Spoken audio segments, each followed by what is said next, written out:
Jake Paul has officially shown up to the Anthony Joshua press conference looking like a completely different human being, and Joe Rogan has already reacted to the transformation, because this is easily the heaviest, most muscular, and most physically intimidating version of Jake Paul we have ever seen, almost like something straight out of a Netflix documentary.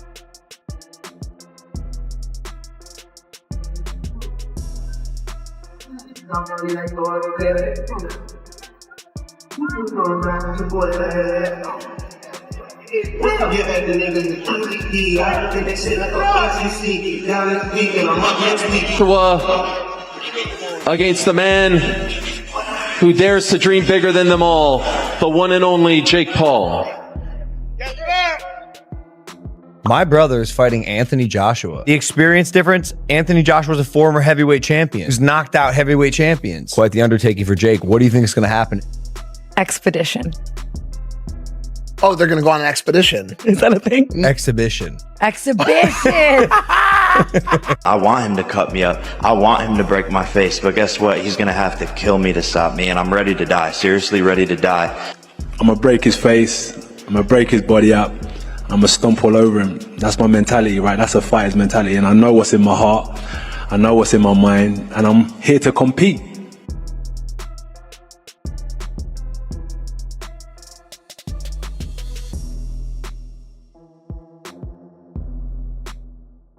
Are you still being trained by Ben Davison, Lee Wiley? Will Ben be in your corner on the 19th of December? So no, I won't be trained by Ben Davison. I said that London's a bit distracting for me. So I was invited to train with Team Usyk.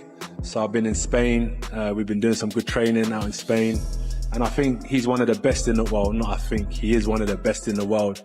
And it's not all down to him, it's also down to his team that's around him. So I linked up with them and getting an insight to how someone who's achieved so much has been phenomenal, man. It's been a great experience and it's very challenging. Wow, I did not know that. So who will be your head trainer on the night? Igor. Okay, and how long have you been with them? A couple months now. Couple months? Yeah. In the darkness, in secret? No, it's not a secret. Are you sparring with Usyk? No, I don't spar with Usyk. Okay. Usyk's, he's training somewhere else at the minute, but he's been in camp, but he's in and out of camp. Okay. So right now he's training somewhere else. Jake, what do you make of these changes? This is some breaking news. Yeah, no, I mean, it's great. I mean, obviously, he's training with the best in the world. He is one of the best heavyweights in the world. We expect nothing less. It's great. And I want the best version of Anthony Joshua on December 19th, and it's going to be the... And with the AJ fight only weeks away, the timing could not be more dramatic. Rogan immediately pointed out that Jake Paul is taking this fight far more seriously than anyone expected. He isn't just adding a few pounds. Jake is bulking like a true heavyweight. His shoulders are wider. His traps are popping out. His frame looks naturally thicker, and he's moving like a man who knows he's about to step in against one of the most dangerous punchers of the modern era. He should take the praise from that and build from it, but he shouldn't want the criticism to stop, because I think it fuels him. I'm one with you, and I said that to Joshua in one of the interviews that I've done with him. I said to him, listen, like you, I knew he was very angry with TalkSport and the criticism he was getting from TalkSport, etc. And I had that conversation with him and said, listen, Josh, you should be feeding off that. That's what good fighters do. You feed off that. Go and prove them wrong. Like, that's where your fuel should be coming from. And, you know, I think to a certain extent, he's sort of done that. I said, look, you're like, if people are talking about you, it's a good thing, because that means that, you know, you're doing something right. What would you do differently if you could do the Anthony Joshua fight again? That's the problem. We did everything right. Everything right in preparation. In preparation, we did everything right. You know, like when I fought CB, I went back, I could make a whole list of what I did wrong, what I could have done better. But here, we were very disciplined. We did everything and everybody was professional. You can't say this person did this wrong. This should have been like this. It should have been like that. What advice would you give to somebody like AJ? That he has a lot of talent and not to get discouraged. He only loses when he quits. When you quit, all the doors, the opportunities close. You know what I mean? You have to be game. And then don't get discouraged if you lose. Listen, you just lost, man got $30 million. You should give Usyk a kiss. Say, can we do this again? Don't let this internalize you. Oh, I can't fight now. This white boy kicked my ass. People are laughing at me. No, he kicked my ass for $50 million or $30 million. I hope he kicks my ass again. But this time it might not work out that way. I'm going to kick his ass. I just think the more time you lay off, the worse you get. You have to fight to be the best. You have to do it more and more and more. He wasn't ready for Anthony Joshua because Anthony Joshua was a different thing. Yeah. Like it's just, he's got more one-shot knockout It was power. bad game He took it plan more as well, seriously though. too. I know he likes to switch in, but again, like, this is where the boxing is. If you don't have that kind of intellect in the boxing, that footwork and foot positioning is, put your foot on one side, you're going to get killed. You put your foot on the other side, you're safe. You can kind of manage the power and see the punches coming. But he kept switching stances, but just leaving himself in just the wrong positions. Yeah, he wasn't ready. Wasn't for ready. A guy like Joshua. Wasn't ready. There was a lot of hype off the Fury fight. Also, Joshua got to watch him box in the Fury fight and see some patterns. Fury, I think, probably took him lightly. Yes, I think so. Jake Paul is training like he's preparing for war. But with that new size comes the big question Joe Rogan always brings up. What does this do to Jake Paul's boxing ability? Because adding that much mass changes everything. Your footwork slows down. Your cardio becomes more demanding. Your gas tank gets tested in ways you've never experienced. And Jake Paul has never competed at this weight. He is stepping into territory that is completely unfamiliar to him. Rogan explained that the extra muscle could give Jake more knockout power than ever before. Jake already had real pop in his right hand, but now, with an additional 20 to 30 pounds of mass behind those punches. Biggest viewed fight in boxing history ever, and there's been some great fights over time. That is insane, isn't it? And the highest paid fighters as well. What Jake Paul, they're an estimated 170 million pounds split between these two. But Jake Paul, is he really that deluded that he thinks that he's going to go in there and beat Anthony Joshua? Do you think he thinks he can do it, Simon? I don't know what he's not short in confidence. I don't know what he thinks, but what he does do is he markets himself in the space that he operates in. I don't get this Jake Paul or Logan Paul phenomenon, but I'm not the audience. It doesn't matter what I get. The opportunity for Netflix is that it's a drive to subscribe.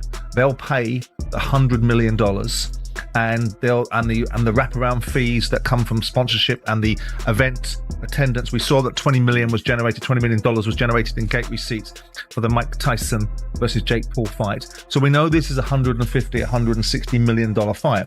We know that it makes sense for Netflix to do it, because in the last fight that they had with Mike Tyson and Jake Paul, they developed 2 million new subscribers. The average lifetime value of a subscriber is $900.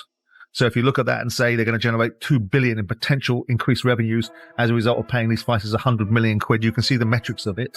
They're also retaining their base. They're also moving content into a different space, which is sport. So it all makes sense. It's like the mobile phone industry that I knew very well used to sell phones for nothing so people could get the airtime. And the airtime was where the money is. The content delivery is where the subscribers go to, and then they pay the subscription. So we all understand the model. As far as the fight is concerned, oh no, don't be silly. I mean, Anthony Joshua can go in his nightgown and beat Jake Paul. The issue is, does he hurt Jake Paul? How curated it is? I debated it with boxers, with Paul Smith and Duke McKenzie and Spencer, about would Joshua go in there with a mindset, which is he knows he doesn't have to get out of second gear. So he doesn't have to do to Jake Paul what people fear he might do. The cojones this motherfucker has, from a Disney kid to YouTube to... He can fight anyone and get views and make fucking money. This crazy wild boy sends out the bat signal, the British bat signal for Anthony motherfucking Joshua. You know how crazy that is? I will say this. I don't think any of Jake Paul's fights are fixed in any capacity. At all. Not even close. I don't get down that narrative. Again, I know online that's a fun narrative, all that shit. I will say this though. My spidey senses will go off if Anthony Joshua doesn't absolutely mop the floor with him. Now, kudos to Jake for taking this fight. My God, dude, you are a brave young man. You deserve every cent for that fight. My word, dude, there's so much respect. So much respect. He worked so hard at the craft. That's amazing. Kudos to you. Here's the reality. Anthony Joshua is a gold medalist in the Olympics. He's a multiple-time world champion. He's fought the best of the best. He's not really over the hill either. If Jake Paul was just another boxer with his resume and his experience, you know, he's about a mid-blue belt. If we're giving you belts like jiu-jitsu, he's probably a blue belt, fighting in main events and all this stuff. If this fight isn't an absolute domination by Anthony Joshua, my spidey senses will go off. Now, that's not to say that I'm not saying Jake Paul has any language in the contract. There's no foul play whatsoever on Jake Paul's part. My skeptical hippo eyes or my spidey senses will come off that Anthony. If he lands clean on AJ, he can genuinely hurt him. The problem is landing clean on a former heavyweight champion who has spent his entire career fighting giants is a completely different challenge. This is where Joe Rogan says the real danger exists. Anthony Joshua isn't just big, he's experienced in carrying that weight. He knows how to pace himself. He knows how to fight tall. He knows how to control distance. Jake Paul is stepping into AJ's world, not the other way around. And putting on size quickly does not magically turn someone into a natural heavyweight.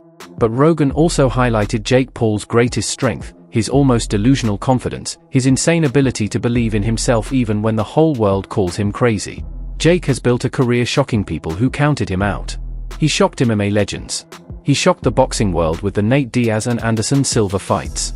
And he shocked analysts with how fast he developed fundamentally solid boxing. If the fight somehow swings Jake Paul's way, Rogan believes it would come through chaos. It would come through speed and unpredictability. It would come from slipping a jab, exploding with a right hand AJ never sees, and turning the fight into something awkward and uncomfortable for Joshua. Jake cannot stand still. He cannot box traditionally. His only path is to stay unpredictable, stay mobile, and land the one perfect shot he always trusts. But this transformation proves one thing more than anything else: Jake Paul is all in. He is committing his entire body to this fight. And whether fans love him or hate him, no one can deny Jake Paul is walking into the biggest risk of his career without a second of hesitation. Rogan said it best: Jake Paul might be crazy, but he's the kind of crazy that changes the